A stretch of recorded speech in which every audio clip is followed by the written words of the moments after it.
Being in Oklahoma, water is an important issue here, and we want to minimize the amount of water that's being used by these different feedstocks.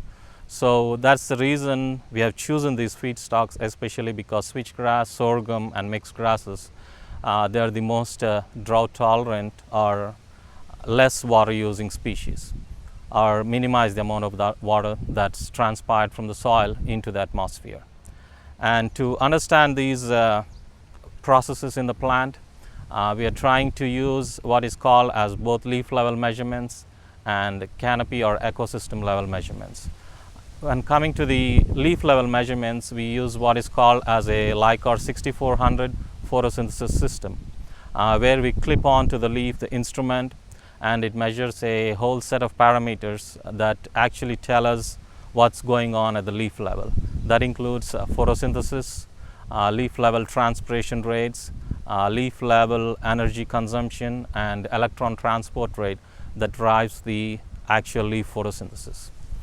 And then we scale this up to the ecosystem, where we use these eddy flux towers, which is a suite of instruments attached to a tower.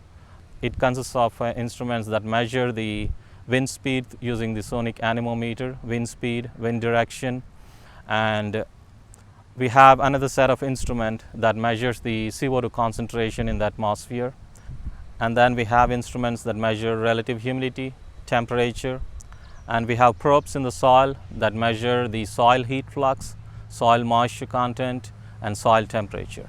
And putting all these together into a complex system, we can actually measure the energy that's coming in from the sun, and then how much of energy is being actually utilized by the ecosystem in terms of producing the total biomass.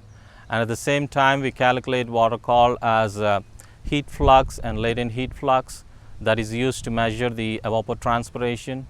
And then we measure what's called as the CO2 flux that gives us the amount of CO2 that's captured or being absorbed by these different ecosystems.